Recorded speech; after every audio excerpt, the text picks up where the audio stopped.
Wow, we've got a very wide representation going on in the crowd here today.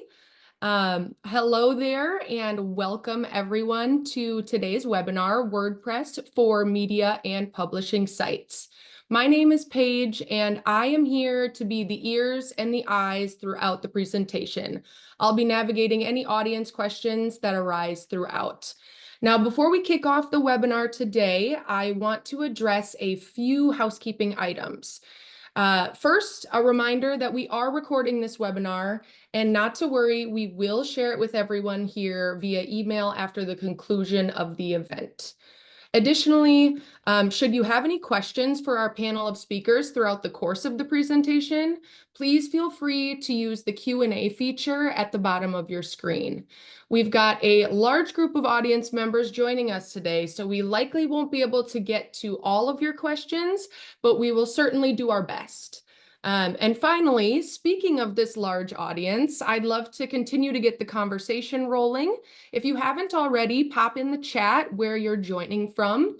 I know myself and our moderator are representing from the Cheesehead State, Wisconsin, while our panelists are joining from all across the globe. So let's hear from all of you. Where are you joining from? Wow. Go Pack Go. I love it. Well, with all that being said, I know the reason that you're all here today is to hear from the experts in WordPress. So I'm going to hand the mic over to our host and moderator for today, who will kick off the conversation. Jason, over to you. Awesome. Thanks, Paige. Hi, I'm Jason Konen. I'm a director of product here at WP Engine, and I spend a lot of time working with our headless folks and have been also spending a lot of time working with media and publishing folks. So I'm super excited to be here today to talk to you all and talk to these excellent experts that we have with us today on the panel. We know WordPress in media, publishing, it's incredibly powerful. Many of you are doing it today. We see big brands coming along and developing their media and publishing sites on WordPress. Most recently in the news, Polygon just switched over to WordPress. The Verge is coming to WordPress. So there's a lot of value here. And we brought together this great panel of experts that have deep knowledge about media and publishing and working with WordPress and working in this industry to talk to you all about, why WordPress, what's the value, how can you get the best ROI out of it, how can you, deal with some of the challenges that present, what are some of the benefits and things like that. So I'd like to introduce our panel here on our next slide here. So we have Jeff Misenti, co-founder of the Publisher Desk, Steve Meyers, Director of Client Growth and Strategy at 10up, and Jason Agnew, the co-founder and Chief Technology Officer at Big Byte. So I'd love to just get right into it and have each of our panelists introduce themselves. Jeff, let's start with you. Introduce yourself. Tell us a little bit about your experience with WordPress and in the media and publishing industry, and I'll let you take it from there. Thanks, Jason. I appreciate the introduction. I've been in media for the bulk of my career, so 20 plus years now. I spent the majority of my career working for some pretty large media brands here in the US. I finished my time in the UK with some media brands there. So along the way, I've worked with WordPress in a few instances. I go back to small instances where we worked with enterprise CMSs in conjunction with WordPress. And then at the end of my corporate career, we basically were migrating most of the large sites onto WordPress there. So the Publisher Desk was founded to help small and medium-sized publishers navigate the world of digital media. And so one of the things that we've come along all the way is that, WordPress gets a bad name for itself. And we are pretty well versed with the instrumentation of WordPress from the core all the way to the front end. So really what we're doing these days is we're helping publishers to figure out what's right and what's wrong. Nothing is, there's no one size fits all, right? So we have a lot of experience with sites big and small, and that's what we're doing. So thanks, Jeff. Glad to have you and your experience on the panel today. All right, Steve, why don't you introduce yourself? Absolutely. Thank you, Jason. Hello, everyone. My name is Steve Meyers. I'm the Director of Client Growth Strategy at 10up. I live just north of Philadelphia. I saw some Philadelphia love in the chat. Hi, everyone. I've been in the media space, technology space for just about 20 years now. It was stints in agency, then in publishing, specifically with a very large radio group in the country, Beasley Media Group, if there's anyone on. Hi, everyone. And then back to 10up, where I'm currently responsible for really providing strategy with our media clients. We have media clients ranging from small startups who are just getting into the game all the way up to the largest enterprises and publishers in the country.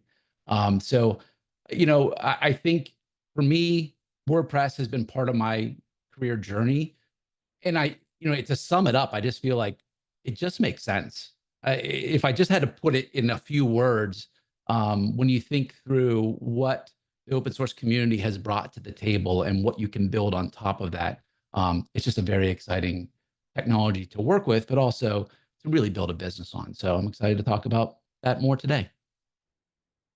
Great, Steve. Yeah, glad to have you on board here today. All right, and Jason, why don't you introduce yourself and differentiate yourself from me, the other Jason? Yeah, it might get a little confusing at times. Me and JK actually have a couple of calls here and there over the past few weeks. It does get confused having two Jasons. As you said, I'm the co-founder and CTO at Big Byte. And we're an enterprise WordPress agency, and we've had quite a focus on the media and publishing space over the last 6 years. So I've got to work with some really interesting brands that we like the Wall Street Journal, the Times in the UK, Macworld, and NRC. So I've had a lot of experience being able to shadow these people in the newsroom and figure out how we adapt WordPress to suit their workflows. Wonderful, great. Well, let's get into it. There are several challenges to hosting and building and getting a media site online. And I think there's many different things that we can talk about here. But I'd like to hear from each of you. So what are your top considerations to take into account when launching a media site? What are the top things you think about, and especially in relation to the ROI, because everybody's very concerned about that these days. Like what's the value I'm getting back from the investment that I'm making? So let me start, Steve, with you, and then we'll go around the group. Yeah, absolutely. Thanks, Jason. So when I think about rolling out a new publication, and specifically if I think about a CTO, CIO, and I think about that investment I'm about to make, I think in today's age, the majority of that investment should be as close to the end user as possible. Spending time investing in engagement and revenue growth. And so in that light, if you view implementing a CMS or a publication as a tech stack, I like to kind of draw that line above which we focus as high as possible and focus our investment there. And then below that, view it more as infrastructure. We work with a lot of, especially enterprise clients who still roll their own CMSs today. And a lot of them are coming to us to say, not sure it really makes sense to invest in our own proprietary technology anymore, because they're really looking to target their investment at that higher engagement level. How do we add new features that engage users? How do we add new features that drive revenue, especially as the display ad model is continuing to evolve in the marketplace? So I think that's a kind of a core tenet from which we look and I look today, is to try to drive that model up. And let's just do the head nod to WP Engine right away. Platforms like WP Engine is what 10up defaults to, because hosting is hard. Scalability is hard. Cloud engineering, cache expertise, cache invalidation strategies, all these techie, geeky stuff that at the end of the day just has to work, right? It's like table stakes to get into the game.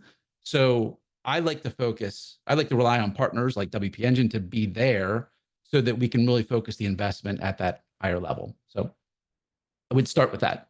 All right, thanks, Steve. Jeff or Jason, any thoughts along those lines?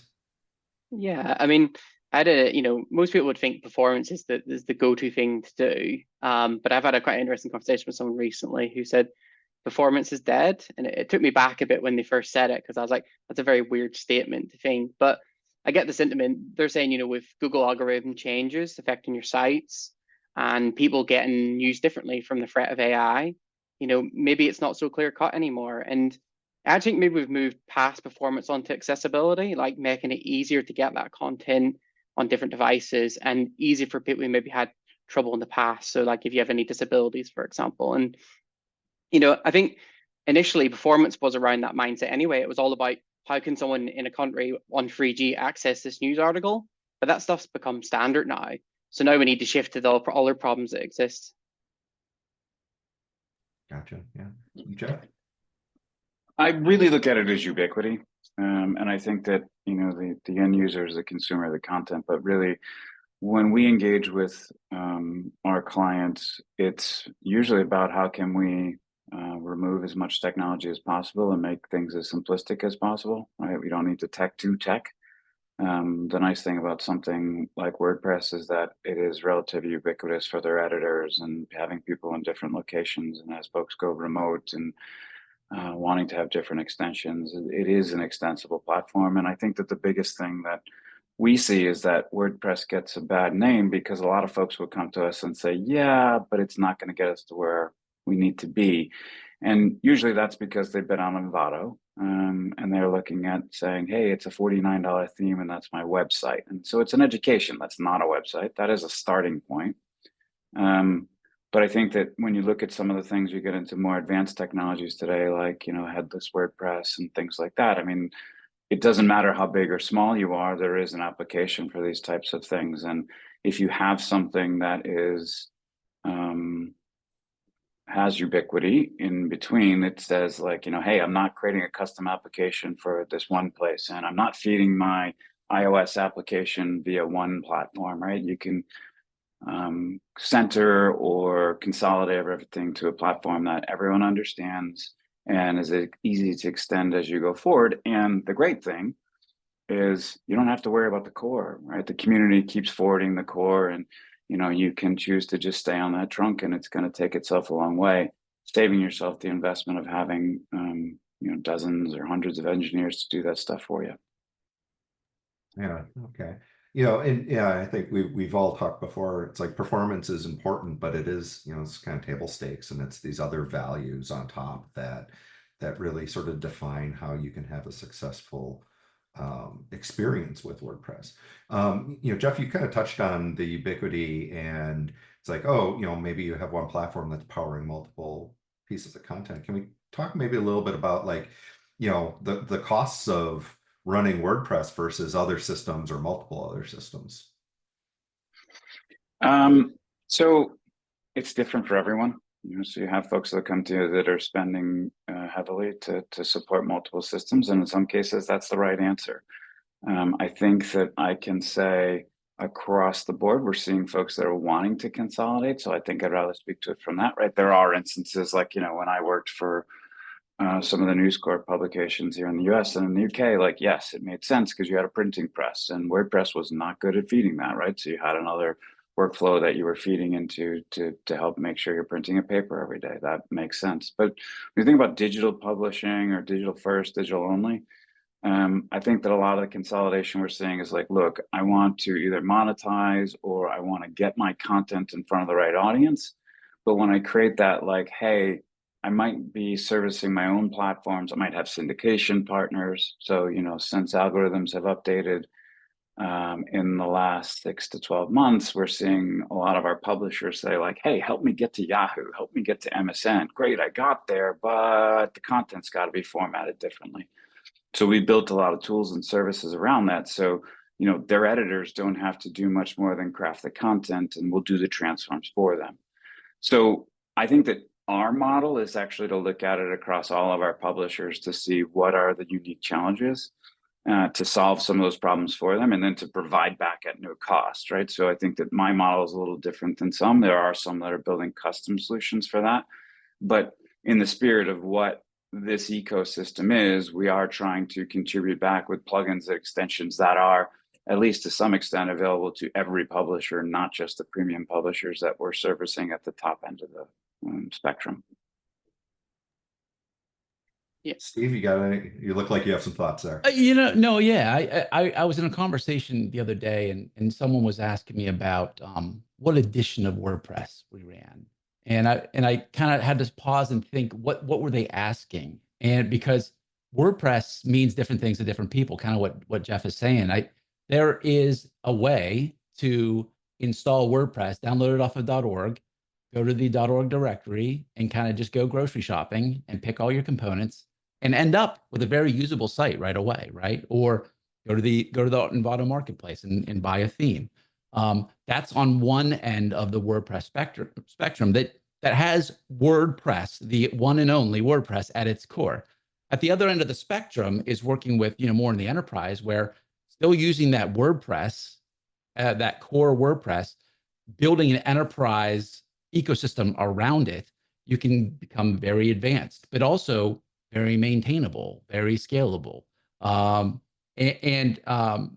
So I think there are different mentalities in how you implement WordPress, and depending on how you approach that, you can get different results.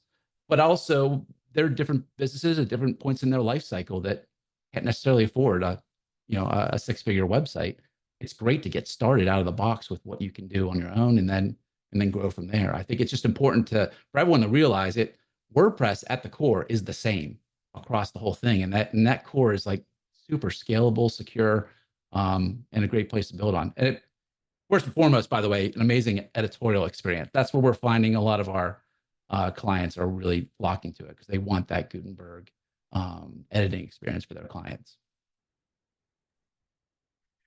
So Jason, I think this kind of dovetails nicely into sort of the next questions. Like, a lot of the day-to-day workflows that publishers and editors, work with are complex, and they're varied, and they're different from, business to business. And, Jeff and Steve, you've kind of alluded to like how you might, deal with those situations. And, do you do custom? Do you do something that's the same for everybody? Or you different plugins and things like that?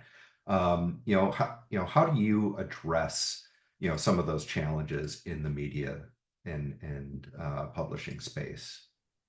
Yeah, it's definitely a tricky balance, because as they've both alluded to, you could pull WordPress down and essentially start a publishing business and manage it, and that's assuming that you're changing your workflow to match WordPress. But a lot of these businesses have been around a long time, and they already have established workflows, and it's a lot of people to retrain. So our argument would be, you've got to build some of that into WordPress. So it's a balance between where it makes sense. So sometimes if you're going against the way WordPress works as a CMS, then we shouldn't be doing it. We should be asking for a bit of retraining to happen on that feature. And so me and you've had a lot of conversations around where I think things just have to change. There's ultimately features within WordPress that aren't cut out for it. So, even really simple stuff like revisions, we've all seen that, and WordPress has not been updated to match Gutenberg. It's a real shame. And I know Core are working on it, but about 5 years ago, we rebuilt it for News Corp, and it's something that we're open sourcing soon for everybody, because it just needs to be that better level. And then even things like media management, it's a bit of a letdown still as well. And I know these things will get addressed over time, but for the users out there already, there needs to be ways for people to work on media at the same time as someone else writing content and curating it that way. So, and the list goes on. There's quite a lot of this where they're sort of obvious once you sit down and start using it. But then for smaller brands, it's very expensive to do this work. And then you've asked the question of like the maintenance cost, and that's been brought up here. Like, what's going to cost me to maintain all these extra features? And WordPress core is moving fast now. And, we bang our heads a lot thinking, how did this break between one version? And that's because they've had a change in heart on how something should work. So, I think what needs to happen next is something that me and you have been working on, which is maybe all our agencies releasing kits and all platforms to kind of close that gap. Because I see WordPress typically covering around about 60% of a build that you would need to do. And what we want to do is offer that other 30% and then let people do that last little bit. So as we've worked on recently, we're going to call that Media Press, which is to try and include some of these features out of the box for most people. I could bounce off that real quick. Jason, I agree with everything you said. I think there's maybe an and that when you're going through standing up a new CMS and you're going through that process, I think there is an opportunity to streamline your business processes. There's an opportunity to reanalyze, do you need all of the inertia that's been built up, or is this an opportunity to also kind of streamline things? At the end of the day, we're trying to get an article in front of eyeballs, and sometimes we have a way of really making that very complex, and it might not need to be. So I agree with everything you said. WordPress is super flexible, and we can implement any business process, and that does come with maintainability and all those other things as well. So, but I think that there's an opportunity that comes with that from a business side. Yeah, I agree. I mean, I think it probably depends on the newsroom sometimes if they've been scarred in the past from new CMS rollouts. Sometimes we'll be building features not everyone will agree with in order to convince them to move on to, say, WordPress. And then from there, we get that opportunity to streamline it a little bit. But I agree, yeah, there's lots of things that you could use standard out of WordPress to get you there. Yeah, Jeff, anything you want to add to that? No, I agree with, some of the points is like, look, I think that we're kind of really talking about large publishers here, right? I think that, the other side of this is that there's medium and a small, and a lot of times that when we talk to those folks, it's like, why do you need a workflow? Right. So I think that some of the stuff as we come into folks, as we challenge this stuff, is to say, hey, how can I help you simplify your life? Right. I mean, I know the legacy, you might have done an awful lot of steps to do something, but like, what if we threw it all out? And it's like, people are usually like, oh my God, we can never do that. But, it's kind of like, I'm sure that a lot of folks that are on this call have switched from classic editor to Gutenberg, right? And every time that comes up, people say, we can never do this. It's never going to happen. Generally speaking, we convince people like, let's do it. And, they're like, and then we pick a date and we do it. And you go through some number of hours or a couple of days of people saying like, I don't like this. But by the end of the week, they're asking the right questions. And then we're able to get them to use much more advanced tools than they were using in the past. And I think that, sometimes that, remove the Band-Aid really quick approach is like, people are scared of it, but it's worked. Sometimes it doesn't. But I would say when you go to the middle or to the smaller publishers that are out there, like anything we could do to simplify this stuff is a good thing. And again, just my mantra is, look, along my career here, I've seen a lot of folks get burned because, they've worked with, outside firms or agencies or whatever it may be that have like built them really, really beautiful, elegant custom solutions. It's way too big for them. And I hate when publishers are burned that way, because then they're kind of pegged into this corner. They don't have a technology team. They really don't understand this stuff, and they just want to create content. And all of a sudden it's like, oh my God, I really have this thing that I don't know how to use. Well, actually underneath it all, you totally have something you know how to use, and let's help you get back to that. And like, sometimes it's just a message of like, look, I get it. You don't like that you're going to have to reset things. And there's a cost that you're throwing away, but in the end, it's going to make things efficiently. Because I can tell you that the one thing we're seeing across the board, everyone's trying to do more with less. And so the more straightforward and simplistic that you can make things, the better off you're going to be in the near to medium term. Can I ask a question off of that? I'm sorry. Go ahead, Jason. Oh, sorry, Jason. I was just going to say, like, we've definitely experienced that where something's being built for more of a technical mindset rather than for the people who use it. There's been lots of products that become overly technical, and equally, they've never asked why people do that in their jobs, or they've never sat with the person who's doing that work as well. So like, I'd always encourage someone to, if they get the opportunity to shadow people in the roles, that's the first step to figuring out why they're doing those things and whether they even need it in the first place, versus what I've seen in the past, which is a group of people getting a whiteboard and saying, this is what we think they need, and we're going to spend 3 years building it. Yeah, definitely, Jason. We first met at London Ignite last year, and I think we geeked out and sort of whiteboarded in our conversation all sorts of things that we could go do, and it was all pretty awesome. But is it valuable? Is it going to solve a problem for that end user? Is it going to improve their day-to-day, things like that? And I think that's what we have to ask ourselves. Jeff, you were sort of talking about, maybe you over-engineer, or you build bigger than you need. Can you talk maybe a little bit about how WordPress can help you grow throughout the spectrum from, starting to being larger as a business versus over-engineering up front and trying to figure out what you're doing? How well does WordPress do that?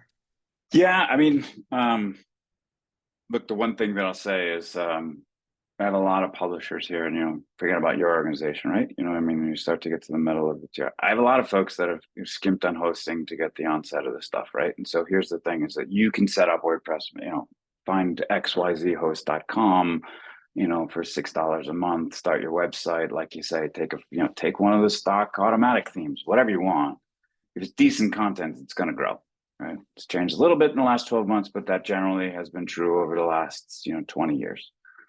What I see a lot of times is that there's a lot of ways to get from 0 to 1. So, hey, host something anywhere, go to Envato, buy yourself a really, slick, responsive theme, maybe, do the right thing and get an AMP extension for that stuff. Like, cool, you've gone a long way, and you've gone from 0 to maybe 1 million, 1.5 million uniques. One of the things that always I find to be, chuckle, right? I mean, everybody thinks it is like, well, everybody's in this to make money different ways. We tell people when you're at subscription, the next year it's videos, it's ads, then ads are evil. But look, it's a balance of all those things.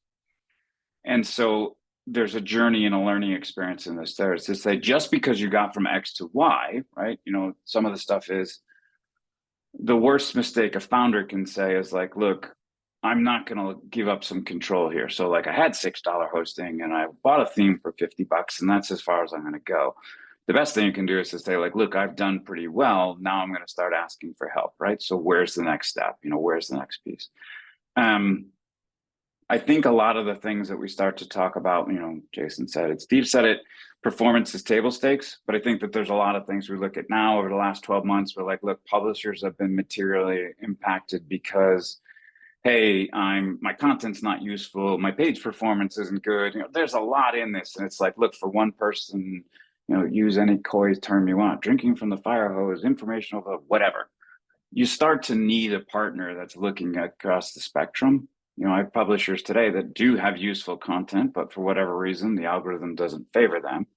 So there's a learning lesson to say like, look, what are you doing, right? From a content creation perspective to push your content to more places. Well, okay, again, in the WordPress ecosystem, that means you're going to Google and saying, I want a plugin to send this stuff to more places. The only reason I use that as an example is that all plugins aren't created equal. So if you picked one that happens to be really poor at performance, actually, you're doing the right thing, but you're dragging yourself down, right? So there's just all sorts of variables that play into this. Like, look, I'll tell every publisher, smartest thing you can do is go to Cloudflare, start with the free CDN plan they have, right? It's the best value that's out there. You can do EDNS management. It's all free, right? That's it. I can tell you that their paid programs for image optimization stuff for $10 a month is very good. But at least start there, right? With the very simplistic stuff. And you can do this stuff for not a lot of money. But ask a lot of questions, right? And know that at some point you're going to need a partner to get there. Like, look, when you get to the likes of, remember, if you go all the way forward to when I used to work at News Corp for the New York Post, we used to have this dream of like, hey, at some point in time, I want to hit this button, and that's my edition for the paper, right? Now that's way out there. Will you ever get to something like that? Maybe, and more power to you if you do. But like, look, there's a lot of help along the way. And I think the one thing is to say, like, just have a defined strategy. There's no wrong strategy. The only strategy is to have like, you're all over the place, right? Just go this way. Like, we can all have different opinions on technology, but just go one direction and stay behind it. Don't keep changing course. I mean, that's the biggest detractor I've seen in WordPress is like you get in there and you open up the hood and people have, just a myriad of different folks that have given them different direction. And actually at this day and age, that's weighed down everything. So, I mean, I guess I'm dancing around your question, but there's no one real answer for that, right? It's to say you build when it's the right time to build, not before. And when it is, don't over-engineer. Yeah. I'll bounce off that, Jeff. I couldn't agree with you more that focusing on the content is first and foremost. That is, the core of your success. Technology is an enablement for you to provide different types of content, better content, to get to a wider audience, to provide more accessibility to your content, whether that's be, add an audio track to your written articles. I think that if you're a technologist, oftentimes it can feel like I need to focus on structured data, because if I don't have structured data, then Google's not going to pick me up, and then no one's going to find my site. And listen, structured data is great. And yes, you should have a structured data plan, but is that going to be the difference between you 10xing your audience or not? I personally don't think so. I don't know the inside Google algorithm, but I'm fairly confident that the search engines are a little bit smarter than that these days. So I think get in the game, get your content in front of people, and then you build the systems around expanding that and supporting your business model. So I think there's a lot you could do in WordPress itself, and there's a lot of partnerships you can establish to augment and extend WordPress. So something that we're spending a lot of time on right now are things like membership paywalls to restrict content or put content behind paywalls, and customer data platforms to really get to know our customers and their first party data, so that we could ultimately serve them better. Those you can start on a very small end of the spectrum with a company who maybe was an email service provider who's starting to get into the customer data space, a few $100 a month. You can do a lot with something like that.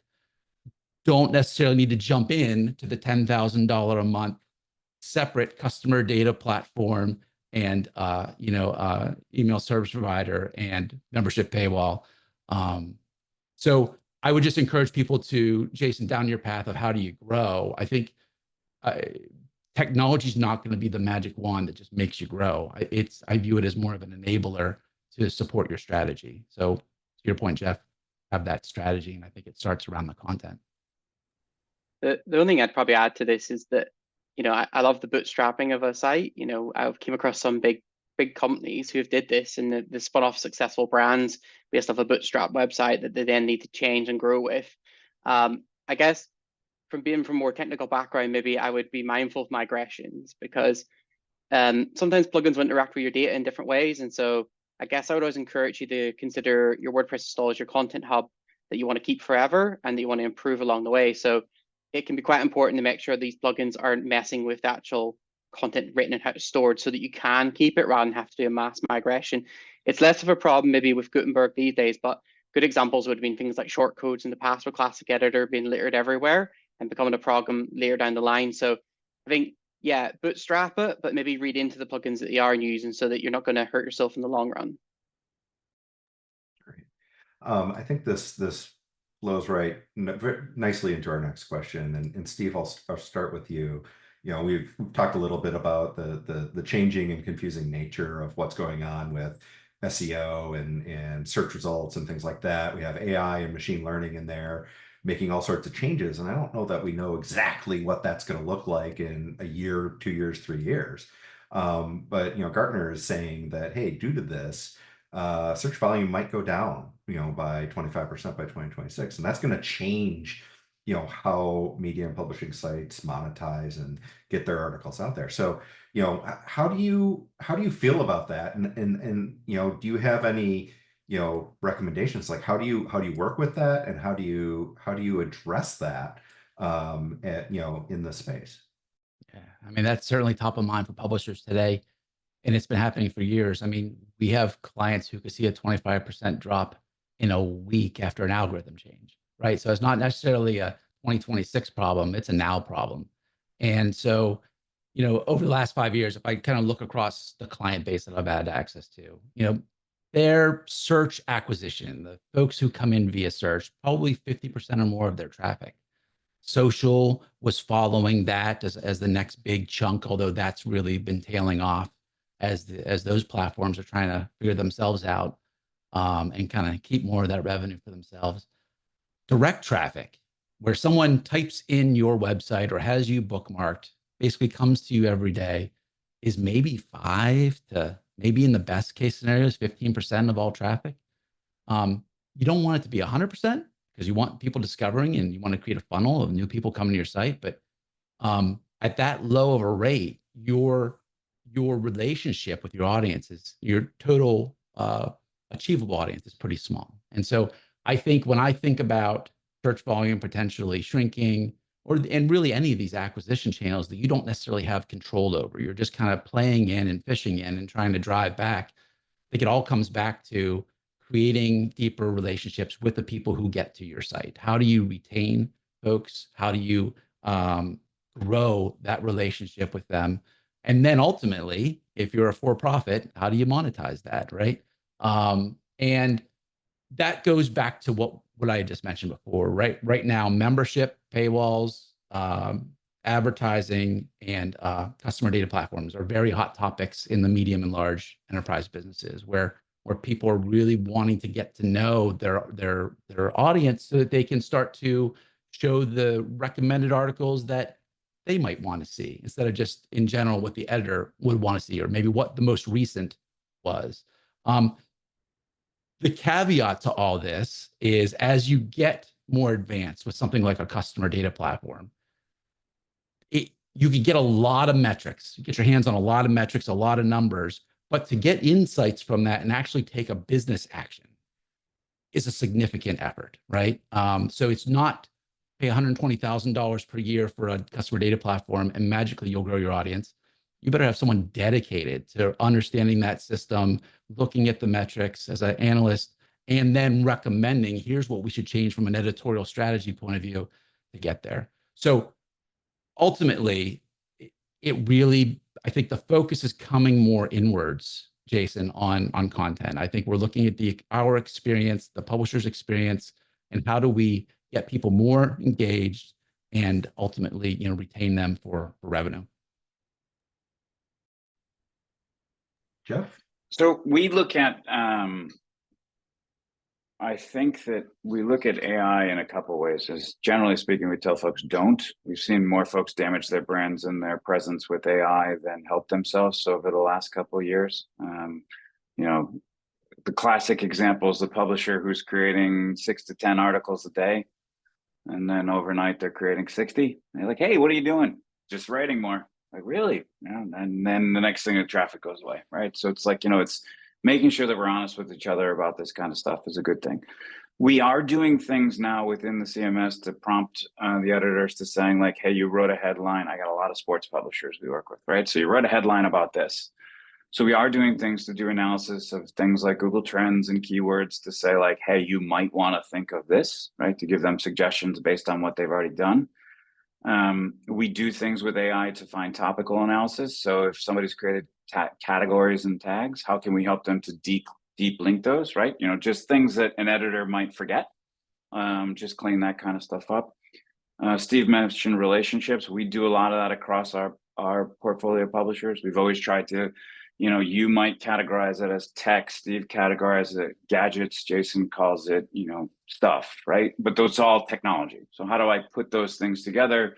So when you present it to an SSP or a DSP, it, is an IAB category, right? Things like that, AI is very good at helping with. But even in that, when we started doing it, the AI came back and said, hey, every piece of content relates to every category in the IAB taxonomy. It's like, well, wait a minute, so you do have to train these things. It still takes a person to do those things. I think to Steve's point, we really, really preach diversification. And I think it goes back to, 10 years ago, Facebook would challenge algorithms and people would get upset. But, you got to think of it this way. You're building your own business. So think of it as building a house. If you were going to build a new house and you just went like, the best piece of land to build this on, it's my neighbor's backyard. And I'm going to build the house there. And when I built it there and the neighbor said like, yeah, it's no good, you can't put it there. And, they said to move it, like, you can't be upset. That's Google and Facebook and all these things. So it's your business. And what are you doing to develop the audience in different places, right? So I have a lot of publishers that are asking about things like subscriptions. Subscriptions work for some people, not all. Putting up a paywall in a lot of cases says, I'll go get that content somewhere else. What is the value exchange that's so different about yours as opposed to someone else's? But if it's not a paywall, what is it to say, hey, we want to have a value exchange. So if you give me this, an email address, subscribe to that, something like that, just to help to enrich what the information we have, so that we can make a virtuous cycle, we can make better content, we can make sure we're paying our editors, we can do those things and be transparent with the users. The big thing is you hate when cottage industries pop up. It's like, oh, the death of the cookie, and you need to have cookie list this and that. Like, well, you don't need to pay for more stuff, right? Let's just, again, go back to your job as a publication is to create great content. I'm going to help to do all these other things around there for you. But, you know, there's a lot of offline things that are going on now too. Like email is, you know, the hotness. You know, I've always advocated for a long time that, like, look, your inbox is actually a homepage. So the best way to get direct traffic is to get an email subscriber. You know, and so you advise people away from things like, look, go down the path of creating a native application. That's just a lot of cost, you know, and if you're not, you know, having somebody to really do.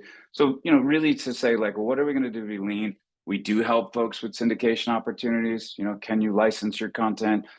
Can you get onto larger portals or platforms? It's hard to get there. Can we help you get there? But it's to say, you know, it's no difference between what we're talking about here and Target, right? You got to diversify your business, right? That's the way to survive in this day and age. So e-commerce is a big thing these days, and, you know, things like that as well. I guess just echoing along with what Jeff and Steve said along those, the idea of value and relationships. We've been experimenting quite a bit with the idea of like long form interactive storytelling. So, you know, being something different than something that AI can't offer. And so, for example, you know, say Ukraine's making its way into Russia at the minute. You know, when I read the article, I couldn't really visualize what that meant. What were they actually doing? And so it's a case of being able to make articles that have interactive maps and, you know, the videos, all the different forms of media that can be in there to tell that story better to the users. And therefore, when someone's on social media or they're getting their news from AI, that's just text. There's a very big difference there. And so you're offering a lot more value, and it's a more, you know, better relationship between you and that user to keep them there. Can I want to slip one other thing in, because Jeff, that was a great point about paywalls. Paywalls can sound like an attractive solution to every publisher. And you're right, they are publisher dependent, content dependent, audience dependent. What I did want to throw out is Google News Initiative, who we've done a lot of fun work with a lot of publishers around the country, has some great materials on how to monetize your news publication, including some really cool calculators and documentation on, is something like a paywall membership right for your publication? So if you haven't checked any of that out yet, if you Google Google News Initiative or the Digital Growth Program at Google News Initiative, you'll come across a lot of really great tools and insights to help you decide from a strategic point of view if that's right for your brand. Great. So, you know, I bet we can continue on with these conversations for hours and hours, but I'd like to start, you know, looking at some of the questions that were put in chat, and Paige and Lexi have been kind enough to pull those together. But, you know, first and foremost, Steve, there's one fish in your background I'm a little concerned with. When was the last time you fed those fish? So I know that the chat was pretty concerned about your fish, and they were let me rewind the fish and see if they better. Is he any better now? Now he's better. Okay. He moved a little bit. Okay. Yeah, okay. All right. That's a little bit better. So, you know, here's what I'd like to start with. So, you know, we've been talking about, you know, publishers, the experience, the end user experience, the value to them, and we also have to provide the right capabilities for the publishers to generate that content. Do you have any go-to plugins that you would recommend for publishers in this space?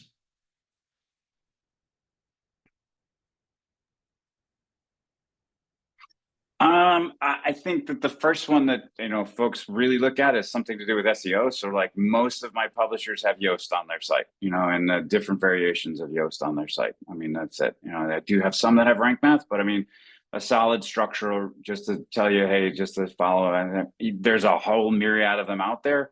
That just happens to be the most common that's out there. And again, it's not to tell you what to write. It's just to give you guidance as to say, like, hey, this is good structure. I have a sitemap. I have, you know, everything's being submitted to all the different kind of places that are out there. I don't like plugins, I'll be honest, right? So we write a lot of our own plugins, and we give those to publishers that we work with, because what we've seen is over time, you know, there's some pretty robust e-commerce plugins that are out there. but we've actually seen those be detrimental to the publisher's success with Core Web Vitals over the last 12 months, right? And so what we're saying is like, look, why not just use Shopify, create a subdomain, this and that. And I think Shopify, kind of like WordPress, is going to be ubiquitous. And the pushback is like, Shopify is expensive, but if the conversion is much higher, you know, there's a value, and you get rid of all this bloat in your core WordPress. People don't necessarily understand that when you install a plugin, that plugin's on everywhere, not in just one place. So you need to be very selective about which plugins you put on and why. So if you don't want the plugin to be on all your pages, like, well, why are you using this, right? So there's some of these things we see. So I guess not the right person to ask that question, because I try to use less plugins as, you know, or as the least amount of plugins. We do have some for like, hey, if you're connected to Cloudflare, there's some things that we have for image optimization that are in there, but you know, we try, and there's actually some 10-up plugins that we have in some things because they've been written with automatic. But we're very lightweight when it comes to plugins. I'll jump in. Rowan and Tom in the chat just said only as many as necessary. And I love that perspective. What I'll kind of extend is if you're not developing, let's say you're not a developer, or you don't have a developer on staff to you know, be able to analyze the code in plugins and know if there's going to be conflicts between different plugins, maybe, and you're just getting started, let's say you have a smaller publication, maybe look for an ecosystem with which, or in which you can live, right? So look for a core theme or theme builder around which that provider has built plugins that meet your needs. Because as much as you can keep in their ecosystem, then you can depend on that provider to try to maintain you know, compatibility with each other, but also maintainability over time. It's when you start to go out and get other third-party plugins that scratch someone else's itch, and the title looks like it solves your problem, but you don't know what the actual code is, you start to run into the longer term potential issues. So I would say, you know, look for an ecosystem around the theme. And I think that's my best recommendation beyond getting a developer involved. I guess I'm not going to recommend any plugins. And I think that's actually just because unlike some like e-commerce where WordPress was good in the classic sense, when it's a classic editor, there was a lot of good development going towards those features. I actually think there wasn't many good plugins built back then for medium publishing. And when Gutenberg came, it was the perfect opportunity to start building those, but everyone was still getting to grips with that transition. And so, you know, I don't think there is a, you know, a surefire one that you can pick up right now. I'll get it. And, you know, that's why I approached you, JK, to say, let's build one. And so hopefully WordCamp US, we can show people what we've done. And then that's not to say that there isn't, maybe there's ones I haven't come across or ones I don't know about, but generally I've seen a bit of a gap there, thinking that we were reinventing the wheel a lot of times and wanted people to benefit from it. So, you know, sort of what I'm hearing is you have to evaluate your needs, your site, you know, keep an eye on performance and, you know, all that, you know, try to be minimal, only use what you need. And maybe there's not a silver bullet that works across all use cases, but, you know, depending on what you're trying to accomplish, there's something out there for you, or you can make something out there for you. So, you know, sort of interesting next question, Jason. I'll start with you on this, but somebody said we've got more than 10,000 articles and growing, and we're struggling on search. How do you think WordPress is helping this, or, you know, do you have any recommendations, particularly with site speed? You and I have talked about that. That has come up a couple of times. I'd love to hear, you know, your thoughts on that, and then, you know, of course, Jeff and Steve as well. Yeah. So I think one of the biggest challenges is that, you know, as WordPress scales with the amount of content in it, it does become slow. It's just a natural thing that happens. You know, every query is taking longer. You know, JK is very biased because he'll want everyone to go headless at some point in the future. But in that case, you know, headless does have an advantage there, because we know quite a few brands which will archive the content. And so, you know, you might only have 30 days rolling content. And so that actually does speed up the CMS a lot in terms of its queries. And then equally, if you've gone headless, you can have something better in the front end to handle that. So I think it's worth thinking about, does all the content need to be in there or not? There's other options, like people do build content stores, which is something that we've debated quite a lot if it's actually necessary. But that can allow, if you have multiple CMSs in the mix or you're in the middle of a transition, a constant store is essentially an external database that stores all your content, and therefore it can sit in and it can be optimized to be accessed from the front end of the site rather than specifically WordPress. Because, it's okay for WordPress to have some things that don't work brilliantly about it. It's for its content, right? And that we use its simplicity, but it doesn't have to be the best at everything. And then obviously from the search experience, obviously, I have to say Smart Search plugin from WP Engine probably is a good option out there. Elasticsearch, Tenant Pub plugin that works for that as well. And a few other agencies do as well. And those are really good and can make a massive difference implementing those from the beginning. And they do affect general queries throughout the site anyway. So I think that'd be a first protocol to go there. Even things around how images are generated. So a lot of people might leave the default thumbnail generation happening inside WordPress, and that's a big slog that builds up loads of files that isn't required. So using something to do on the fly generation of images would be pretty handy to think about. And even as Jess said, like Cloudflare, CloudFront, any of those platforms where you have a reverse proxy in front of it, they make a massive difference and definitely worth thinking about, and can also optimize your images as they're being sent to the user as well. Yeah. There could be a lot of value in that archived content from a domain authority SEO point of view, right? Especially if you use some more advanced SEO strategies, like maybe make topic hub pages that pull in your content based on topic that you could land in Google for, as an authority on that particular topic. But I think, if you're going to have that big of a database, you have to have the infrastructure that can handle it. Page caching is a beautiful thing. So basically WordPress is responsible for pulling things out of the database, combining that with a theme, and creating the HTML for a page, right? And so there are services that can then take that page and cache it for a predetermined amount of time. Cloudflare, Jeff mentioned, is a great resource to be able to just say, this is the page that was generated a minute ago. Here you go. And WordPress doesn't even know that you came there, even though your Google Analytics and stuff do. But what that doesn't solve for is a Google crawl of all your content, which could all of a sudden bring a really small site down. So that's where I'm a big fan of elastic architectures, getting with hosting providers like WP Engine who can handle a traffic spike. What happens if two search engines decide to crawl your site at the same time? If you're kind of on a fixed resource hosting platform, you're going to have issues with, or you could have issues with that size of a content store. But I think the benefits outweigh the cons. The pros outweigh the cons with that amount of content. You just got to be positioned to absorb those big database scans. Jeff, any comments or thoughts on? No, it's well said. I mean, 10,000 isn't a massive number. So, again, everything is a little bit different, right? So you'd have to look at what else is going on. These guys said all of the pieces that we'd go look at, but I mean, look, I would argue that if we really were to look at those, there's some slow queries that we could probably pinpoint and say, aha, that's it. And if we just alleviate some of those things, it would make a big difference. Steve mentioned page level caching. You guys just came out with page level caching that we've been playing with. I mean, as a publisher, you have to be careful with page level caching. It's not as easy as some of the marketing clients, so we just turn it on, it's fine.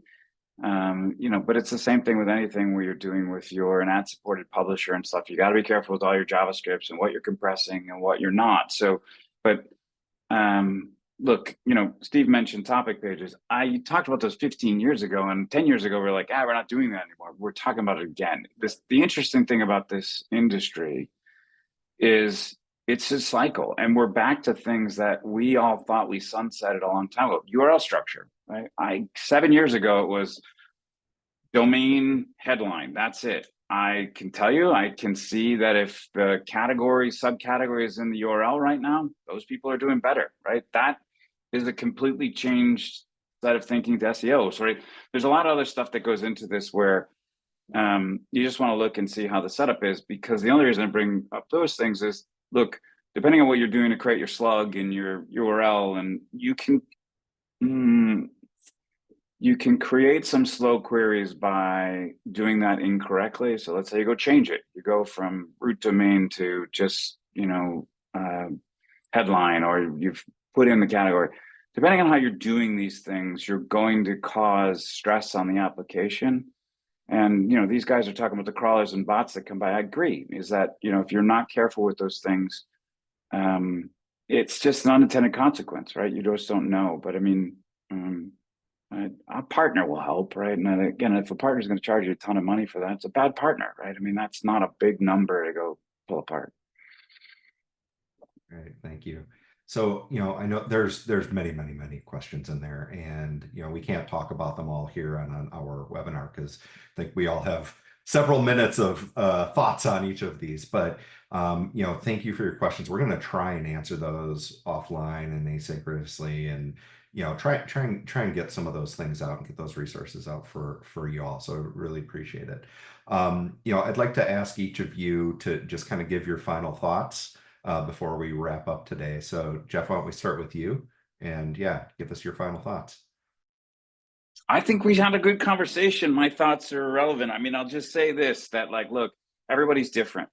You know, we all have different perspectives here, and it doesn't mean anyone's right or wrong. Again, I'll say it over and over again, is that the great thing about technology is that there's a lot of different ways to end up at a solution. And the only thing that you can do is to say, like, I picked this one and that's the path I'm taking. I'd say that over and over again. And, you know, that's the biggest thing, is to just be straightforward. But, you know, look, at the end of the day, if you're getting mired in technology, it's probably not good for your publishing business. Like I'll always say to all my clients, your job is to dazzle your audience. My job is to take care of the zeros and ones behind the scenes. Steve, how about you? Yeah, Jeff stole my thunder. I mean, listen, I think your investment has to go as close to the user base as possible. Your investment in your intention and your energy. That means content. That means creating amazing experiences. I find WordPress is an amazing platform to support those endeavors at all sizes, whether you're just getting started all the way up through the largest enterprises around the world. So I think it's really cool. It's a fun place to be playing. But I'd encourage everyone to think business first, user first, and then work down to the technology, not kind of technology up. And Jason, how about you? Yeah, I'd just say if there's anyone listening to this now that is still considering WordPress, I'd recommend to give it a go and maybe reach out to someone on here as well to get a proper demo to understand it. You know, there's been so many people who, when they first see Gutenberg, have this eureka moment of like, wow, I can't believe how far it's come, WordPress itself. So, you know, don't be put off it from the rumors that you hear about it not scaling, or it's only for blogs, or whatever else nonsense someone's told you along the time. Like, get a proper demo by a professional. You know, that could be WP Engine, or it could be Jeff, Steve, or me. Happy to show someone how it can be done, and then make your decision from there. Great. Well, I want to thank all three of you again for, you know, this conversation. It was great. This is the beginning of the conversation around this, not the end. We'll continue having these discussions. You know, some of us will be at WordCamp. If you're out there, you know, we could probably wax poetic about this all day long if you wanted to. So really excited for this. Thank you again for your deep knowledge and expertise in this area. Everybody viewing, thank you for your questions. Again, we'll try to get answers to some of those out to you all. But thanks, and have a wonderful rest of your Thursday. Thanks for time.